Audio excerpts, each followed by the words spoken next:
Joining me. I hope this video finds you well. And before I start with this reading, I just want to say a few things here. I feel like the main energy for this month to continue, especially through the first week of this month. And so, what Mercury retrograde does for you guys, and I'm seeing it here in this spread, is that it's going to make you walk down memory lane, okay? Not physically, but I feel like emotionally. It's going to drag up a few things from your past that you might not have reconciled with. And it's going to, I guess, like trigger some of those events, some of those circumstances in the past that you felt like things could have, taken a different turn. Things could have turned out in a different way. Things could have been different. Okay, so you're going to go through, especially the first week, through this period of like it's a slump. Okay, it's a walk down memory lane. It's going to evoke some of those feelings that might not be completely pleasant. Okay, so I guess the challenge for you guys for this month is to kind of like come to terms with them. And if it makes you uncomfortable thinking about it, just ask yourself, like, why is it making me uncomfortable? Why am I suppressing it? Why am I not, I guess, like, why am I not able to release it? Why does it make me feel comfortable every time it comes up? Okay. So I feel like you have some murky waters that you need to kind of like plug up your nose and just kind of brace for impact and just walk through. And once you go through that process of emotional purging, um, you're going to realize that, you know what, they're just thoughts, they're just words, they're just events in the past. They can't really hurt me anymore. The whole concept about discomfort is coming through. Discomfort, displacement, no longer being in an environment where you feel familiar, where you feel safe. Not that it's you're unsafe in a physical way, but it's sort of like you have changes that are brewing, you have changes that are coming. And so you kind of need to kind of purge this emotional past so that you can kind of move on and meet and face your future head on. Does that make sense? So the whole concept about discomfort comes up, and it's every time there's a thought, every time there's a situation, every time you think about a person, and if it triggers you in a way where you feel uncomfortable, you kind of need to ask yourself, why does it make me feel so uncomfortable? Does it reveal a weakness within me that I need to be aware of? Okay, because I do see that coming through. Does it reveal an aspect of myself that I might not have been made aware of? Does it reveal something about me that I need to come to terms with? Because a lot of the times when we're dealing with another person and our interpersonal interaction with another person, it reveals a lot about us, okay? And the things sometimes that we dislike or we find like repulsive in another person, if we dig deeper, I feel like there's some underlying, I guess, like similarities between that person and us that we want to kind of purge from ourselves, okay? And that's why these are like trigger points. And so realizing, why does that person make me feel so uncomfortable? Why was that situation so uncomfortable for me to think about? Will really help you. It's like you have an aversion for something, you don't want to think about it, but actually thinking about it, sorting through your feelings, sorting through how you feel about this situation, and what within you is being, I guess, like triggered or poked at or prodded at. Um, I'm sensing that it will reveal a lot to you about, letting go of this or purging this or really understanding yourself and why these things have been such trigger points for you in the past, okay?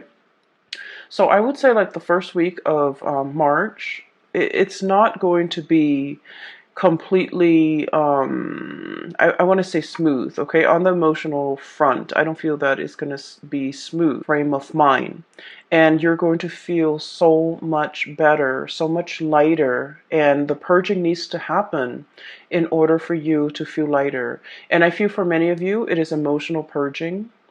For many of you, it is like physically purging belongings, stuff that has accumulated, okay?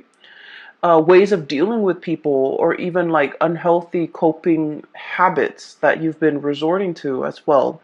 So I do feel like there's a lot here to be said about growth, about self-awareness, about really understanding yourself and realizing where your strengths and your weaknesses lie, so that you can work to fortify your weaknesses and you can work to enhance your strength. Okay, so it's all about self-care, it's all about self-awareness, it's all about, grooming the self in preparation for all the really wonderful good things that you have coming for you.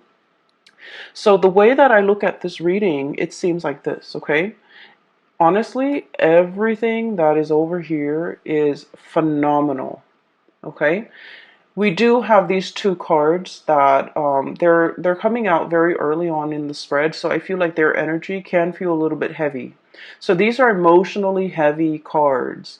And then if you can, find yourself kind of like bouncing above this, or overcoming this, everything here looks very promising. All right. When I was shuffling out this spread for you, I saw an image, and it looks to me like a gas station back in the 60s, 60, 70. Um, so I see this young man. He's driving like an Oldsmobile. Like it's a really, really old car, but he painted it red, and he takes really good care of it. He's giving it like premium grade gasoline, and he's very young too, so he looks like he's about 20, and he's wearing like just a it's not super clean, but just a white simple shirt, and he's wearing like, pants and suspenders. He's got a little hat on. So he's like polishing the car, he's putting gas in it, and it's like it's very shiny, it's shimmering. It seems to me like it might be a car that his dad passed down to him or his grandpa passed down to him. But either way, I feel like, for someone who's so young, he has such a beautiful car. It seems like it's passed down to him. And so it has sentimental value. So he's at a gas station pumping gas.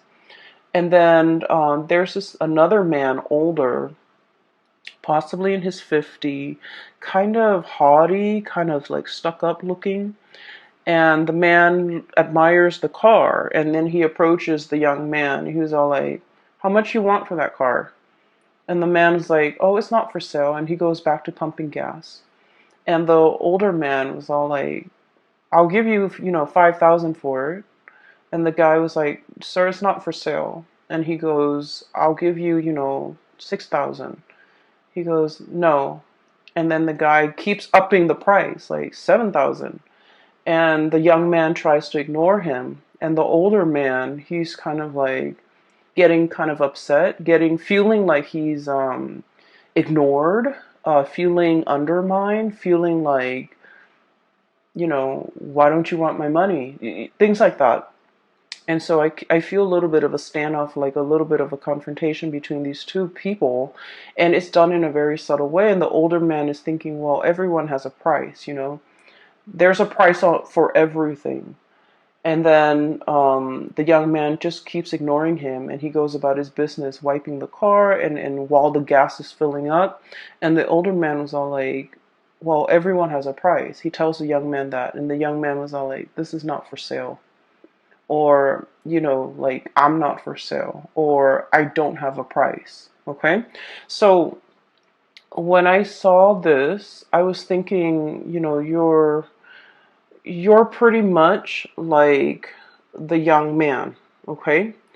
And the mentality here is that there's a situation that you're not really compromising on. Okay, so it could be like a negotiation, a bartering process where somebody is trying to get the best deal. And I feel like you're very fixed about what you will or will not compromise on. And you're very fixed about what you will or will not tolerate, or you're very fixed about where you stand. Okay?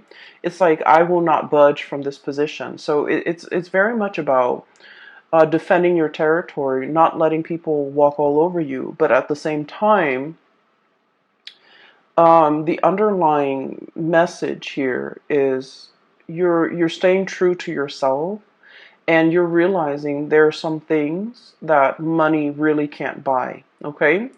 And so when I saw that scene, I feel like the energy is played out in both of these cards. So first of all, we have here the Ten of Swords and the Seven of Pentacles. And let me talk about these two cards in tandem, because I feel like for many of you, you're going through this very reflective, introspective mode, and you're trying to, you're looking at events from the past.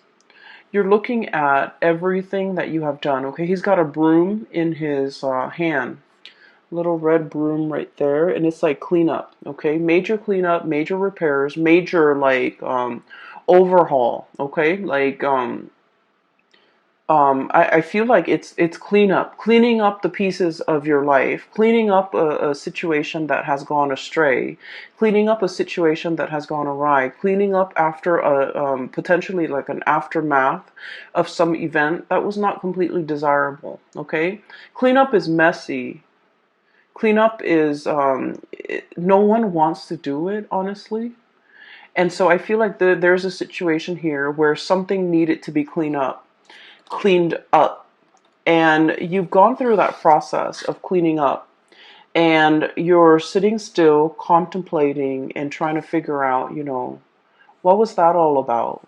What could I learn from it? Why did it happen? Why did these events happen the way in which they did? And how do I ensure that it doesn't happen again in the future? I feel like there might have been a falling out, okay, between you and another person. I have here the Ten of Swords. And the Ten of Swords is sort of like being very hurt by the actions and the words and of that somebody, it's like somebody saying something or doing something to you that is very, very hurtful. Okay? And with the Ten of Swords, it's like, whoever that's launching the swords, they had 10 tries and they hit the target every single time. So it feels like it's very personal. It feels like very directed. And it feels like, I feel like somebody really hurt you. Somebody might have said things that really triggered you. Somebody might have aimed for your weak spot. Somebody might have, kind of like hit below the belt, or targeted you in a way where it was very directed, it was very purposeful, and it was done in a way that was like, there's no coming back from it.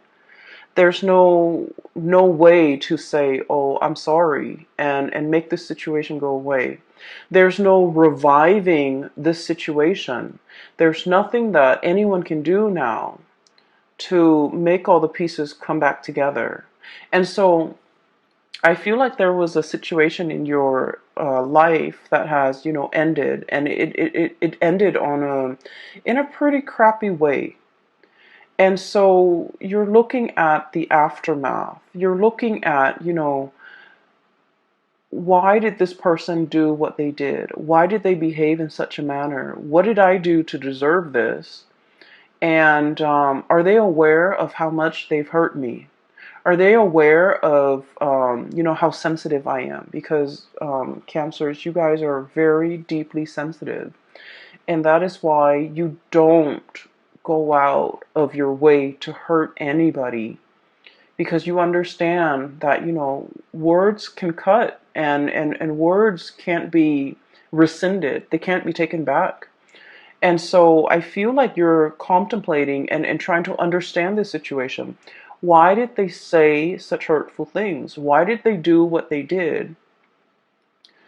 Um, you know, you're struggling to try to understand, like, why did they take it so personally, or why am I even taking this so personally? And what you have to understand though is, I feel like, there was a situation here where somebody's ego was at stake.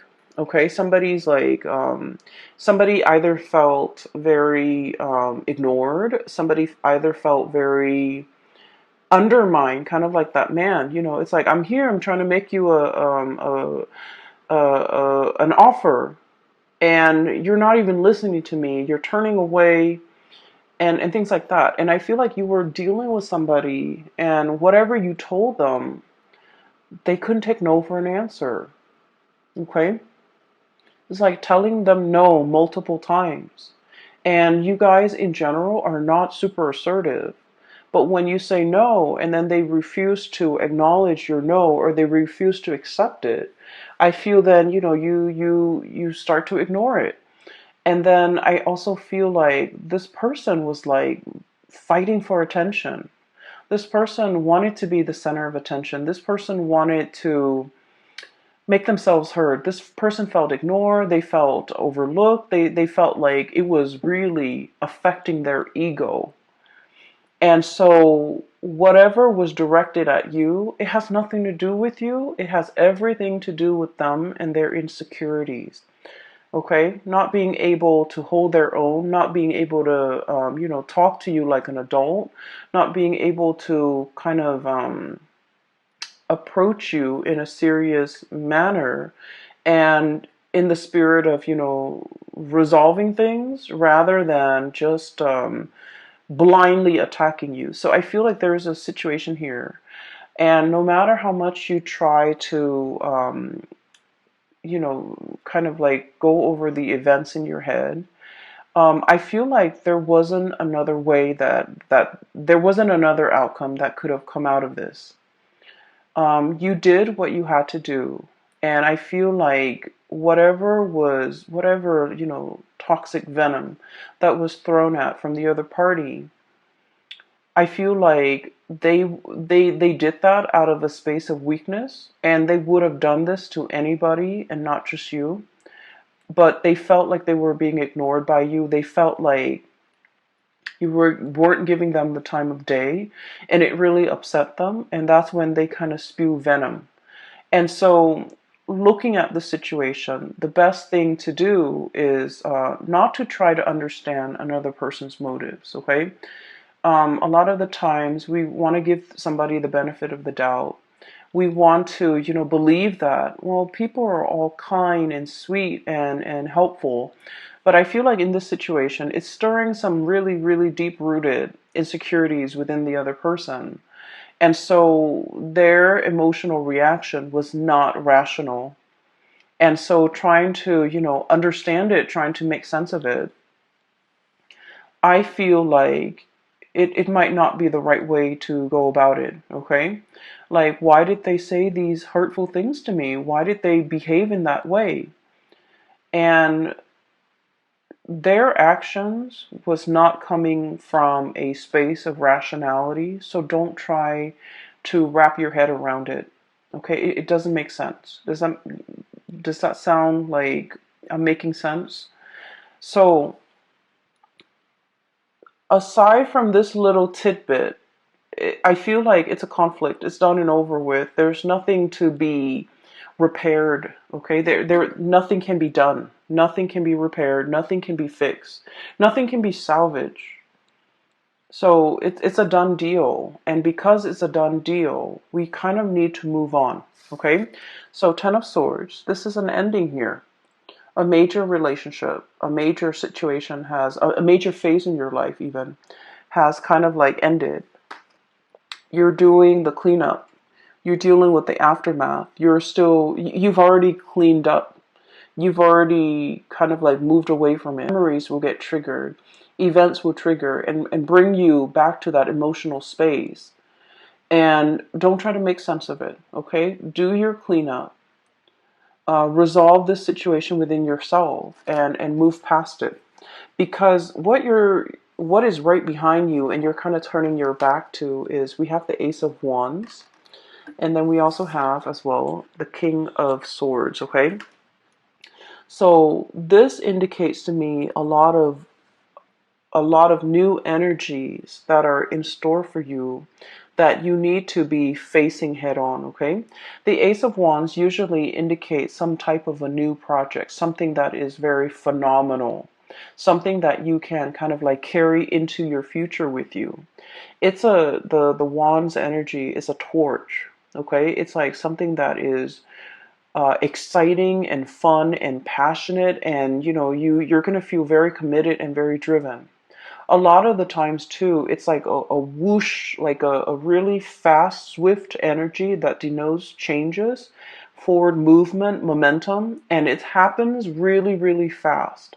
So while you're mulling over this situation, if you're too caught up in the past, this opportunity might slip you by. So you need to be very quick on the uptake, and you need to be physically looking at it, reacting to it, and grabbing it right when it comes in, because like I said, this is very fast, and it's in an element that is counter to yours. It's a fire energy, you're a water sign, and so you need to be very decisive. Okay, and the King of Swords, this is a message here about being very, very discerning and being very decisive. um let's be honest, Cancers, I feel like decisiveness is not really your strong suit. Okay, and the best way that I can explain this, and I don't know if you might relate to this, but what I feel is like with the Cancerian people, you know how if you look at the night sky, right? Every night, the moon, it changes its shape. Okay, so it's like it grows bigger and bigger from a crescent moon into a full moon, and then it waxes, right? It reverts back to a crescent shape, and then it disappears. And so the phases of the moon changes, the shape of the moon changes from one night to the next. And I feel like with Cancerian people, you're ruled by the moon. That's your ruling planet. And it can be a little bit frustrating to really figure out what you want, to really be 100% sure about what you want. Believe it or not, other signs don't have the same problem. They're very decisive. They know with every fiber in their being what they want to do, what they want to say yes to, what they want to accept. But I feel like for you guys, figuring out that 100% certainty has been like an uphill battle. And I feel like even when you really want something, you're never 100% sure. And I feel like from one day to the next, your feelings, your emotions, your sense of decisiveness, it fluctuates. And so there might have been like a lot of opportunities where you're kind of like mulling things over, and then before you know it, the opportunity slips you by. And there might have been times when you're just kind of like thinking about all the missed opportunities, all the things that slip you by while you were waiting to make a decision. And so the message here is life is accelerating. It's not going to stop. And life is not going to put itself on hold on account of any human being, on account of a mortal. Life happens. We need to roll with the punches. And so taking the time to mull things over is definitely, something that everyone should do. However, I feel like there has been missed opportunities, multiple missed opportunities. While life was throwing you curveballs, while you were distracted with other things, I felt like the more important things really slipped away. This is sort of like looking at the past and just realizing, you know what, that doesn't serve me any purpose, wallowing in self-pity. I'm going to cut that off. And using that sword of truth here and slicing that out.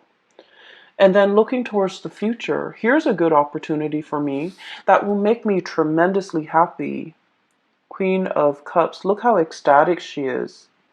This is kind of like finding that space of perfect equilibrium where you're feeling very emotionally hopeful and happy and satiated and you have all your needs met. So I feel like there's something coming through that has a lot of potential that will make you really, really happy. And this is where your energy, your frame of mind should be focused. And so you have to be aware of the tendency to kind of like wallow in this situation and then moving away from that, recognizing when it happens, recognizing the heaviness associated with it, so that whenever that heaviness creeps in and you start to feel it in your being, right, you want to shake it off and move yourself here. Okay, so this is all about knowing ourselves really well, knowing what how we feel, knowing what's not good for us, knowing what we need to move away from, and knowing what we need to kind of like embrace and focus on, and focus our energy and our resources on, because there's a lot of room for growth. Okay, so the Empress is all about that, being really in charge and secure within yourself. The Empress is about abundance, it's about creation, and it's also about like, it's somebody who's very nurturing, very caring. And whenever I think of a Cancerian person, I think of the Empress, because the Cancerian person, they will invite, guests to their home. They will feed their guests. They will make sure everyone is comfortable, everyone's happy, everyone is thoroughly fed.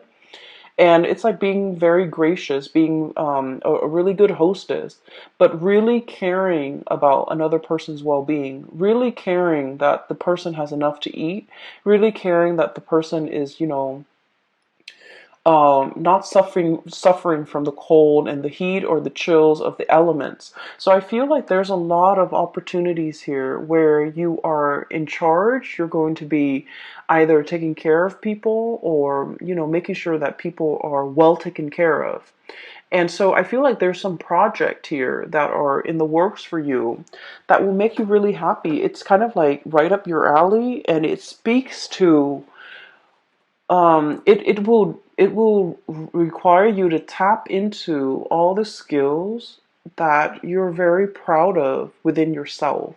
Being a good caretaker, being of service to other people, being in an environment where you can, make a situation better for a group of people, for humanity in some way. So I feel like it's not ego driven. It's a position or a situation where you can put all your skills to good use, and this is where your energy needs to be focused. Okay. Um, you have two aces here. Oops, sorry. You have the Ace of Wands, which is new projects. Okay, something that's coming in very, very fast, very, very fast, and it's catching you unawares. I'm feeling. And then we have as well the Ace of Swords and two aces. And the Ace of Swords is about being decisive. It's about figuring out what you want. It's about being clear with yourself about what you want. It's about being decisive and not waffling back and forth and then telling yourself, I just feel like one day you're just like very gung ho about it. You're very like much on board. And then the next day, the self doubt creeps in. What ifs? What if this? What if that? And so I just feel like you can be 100% decisive one day, and then the next day you're kind of waffling back and forth. And so this is pretty much, telling yourself, choose something and commit to that course of action until that course of action has run dry. I feel for many of you, this could also be like a relationship situation where from one day to the next, the relationship is like an emotional roller coaster. Okay. And when when it's like at a high point, it's really good, and you're just like, I want to marry this person. And then when the emotional, there's like an emotional dip, or when, there's like, it's at a low point, you're just like, I want to break off this relationship. And so things are very extreme, okay? Things are very like, much like from one day to the next is very extreme. And I feel like, your emotions, your feelings are change based on things that are you feel, though it's outside of your control. But what I'm sensing here is there are certain things that we need to be decisive about, okay? And there are things that we need to anticipate. Life is not going to be a bed of roses. I almost feel like, this energy about romanticizing things too much, wanting everything to be rainbow and lollipop. I feel like you're smart enough to understand that there are always going to be high and lows. Okay? But in the end, like at the end of the day, everything balances out. But I feel like for many of you, when the high is really high, you're kind of like caught up in that emotional high and you're trying to recreate it. And so when the situation hits an emotional low, you feel like you can't handle. You feel like you don't want to be in it. You feel like you can't handle it. And so what I'm sensing is when it's an emotional high, take it for what it is. And, understand that there will always be good days. There will be always be bad days. And don't let those bad days dictate how you feel. Don't let those bad days get you into a negative space. So emotional moderation is one thing, but also being realistic enough to know that there are always going to be ups and downs in life, at work, in relationships, in all your interpersonal dealings. And so as a result of that, realizing that and recognizing it, I feel it's going to make things a lot more realistic, okay, a lot more manageable, so that your emotional state is not rattled every single time, okay? So it's like don't measure don't measure a situation based on all the emotional highs and lows, because at the end of the day, those emotional highs and low will calibrate and they'll even out. And so don't measure how you feel about a situation, about a job, about a person. Don't measure the past, especially based on those emotional highs and lows. Take them all in their totality, okay?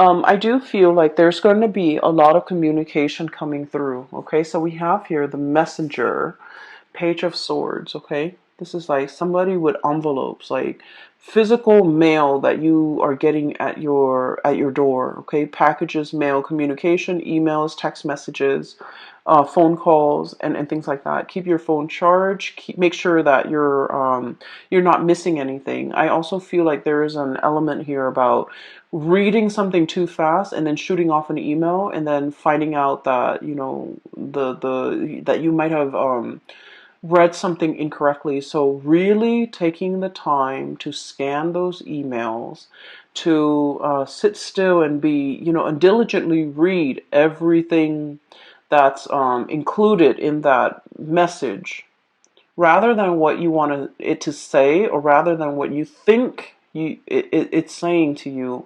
Read what it's really saying, because I feel like it's almost like I'm seeing a message where somebody is saying like either or, like, do you want to do this? If not, you want to do this instead. And then all of a sudden your mind clamps on to the first thing that you see, and you're just like, oh, I want to do that. And then so I feel like, there's a fixity, like a fixedness when it comes to reading what you think you want it to say rather than what it's really saying to you. Okay. Um, a lot of the times during the Mercury retrograde period, the shadow, we're going to leave the shadow period completely by, I believe it's the 11th or the 15th. I can't remember. I didn't keep track of it this month.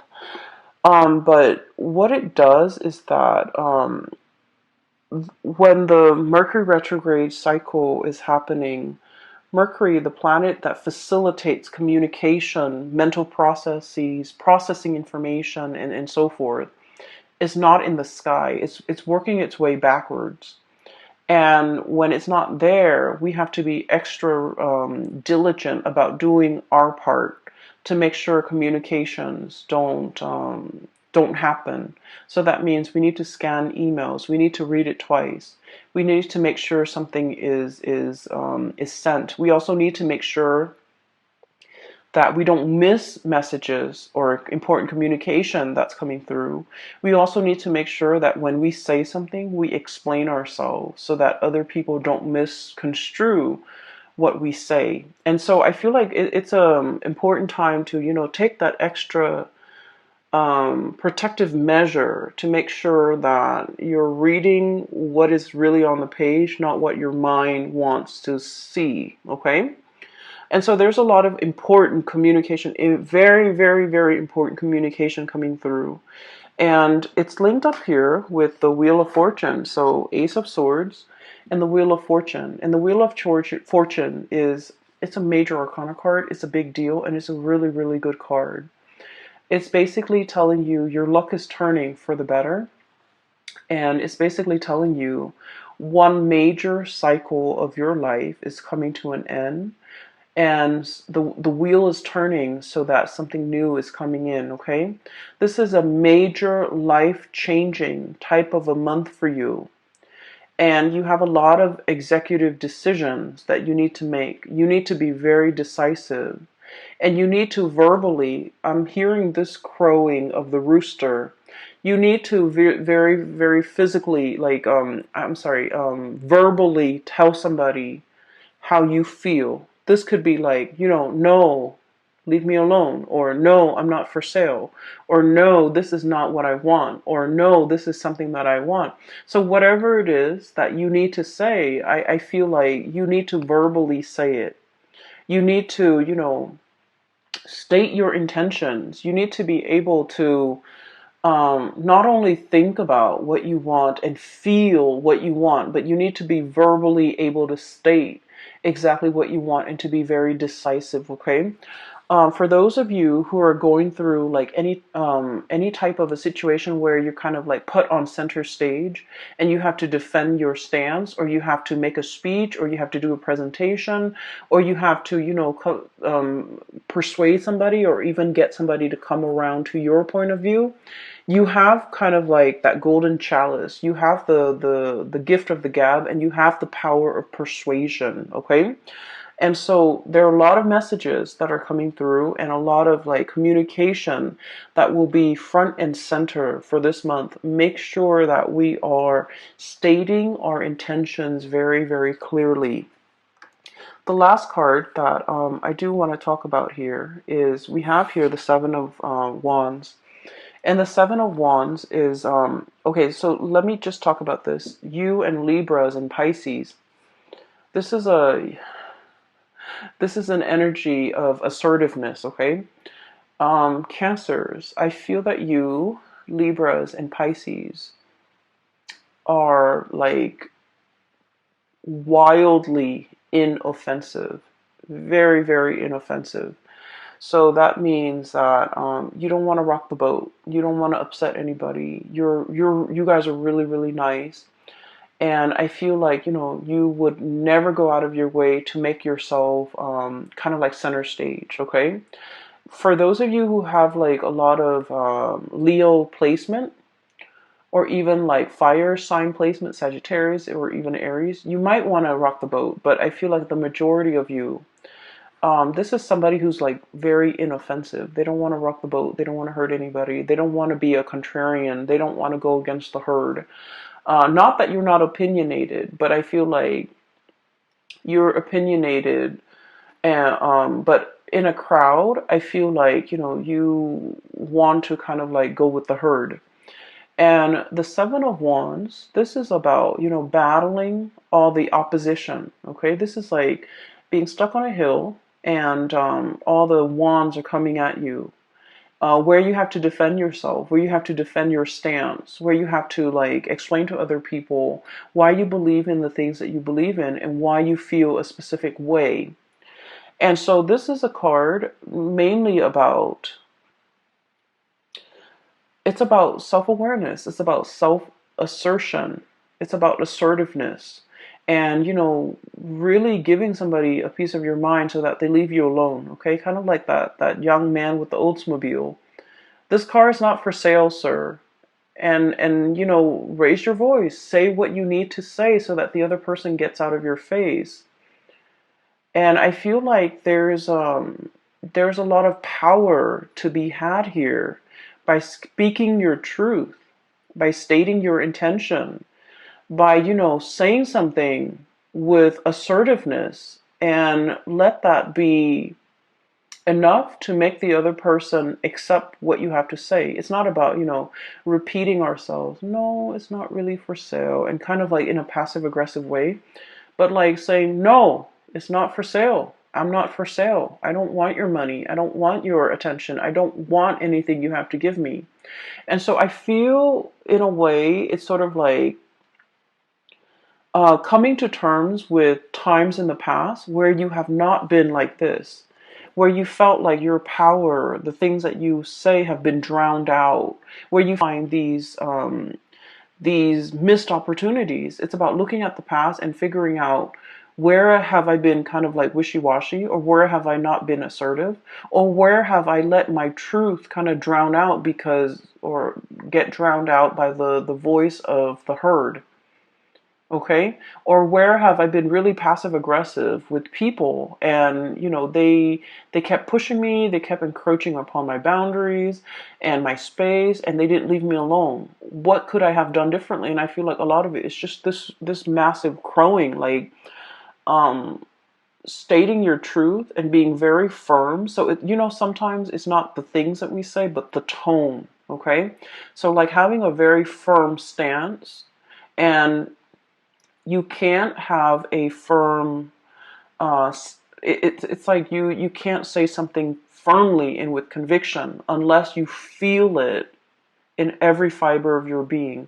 You have to feel something a certain way. Like you have to feel it, and you have to feel that conviction before you can stand in front of a crowd or stand in front of an opponent to be able to tell them, back off. Okay, so this is about reclaiming your space, and this is about reclaiming, your sense of self, knowing yourself well, knowing what works for you, and defending that. Okay. Um, I feel like for many of you, there might have been a relationship situation here where somebody might have said some mean things. Okay. And I feel like, there's no going back to it. Okay. Cancer, there's no going back to it. It's 10 of Swords here. And then Ace of Swords is about cutting off. It's a severance. It's done and over with. We can't really go back to it. Many of you have freed yourself from potentially someone who's like verbally abusive, and you're in a state where you're very happy. And I'm really glad to see this for you. And so keep doing you and focusing on that, and focusing on how to move your situation forward. So we're focusing on movement, and we're trying to move away from these two cards, which denotes to me, like mulling over the past, trying to justify it, trying to make sense of it. And you want to focus your attention here, okay? So for those of you who are, if you find this helpful, and if you are in need of spiritual guidance, I have a link in the description box below for a psychic. She is based out of California, and she's a really good reader. I highly recommend that you get a reading with her, and she's phenomenal. I can't, I just highly recommend her, okay? So the link is in the description box below. I also have a link as well to an artist. She has a website, and she does like alcohol-based paintings. I also think she does acrylic paintings and a little, acrylic paintings. So if you want to check out her website, there's some cool artwork on there. It's abstract artwork. It's pretty cool. So that link is also in the description box below. I do wish you all the best, okay, Cancers? Take care of yourself. And I'm really happy to see this for you. I feel like, there's only one direction here, and we need to move forward, okay? So best of luck with everything. I will talk to you guys soon. Enjoy the rest.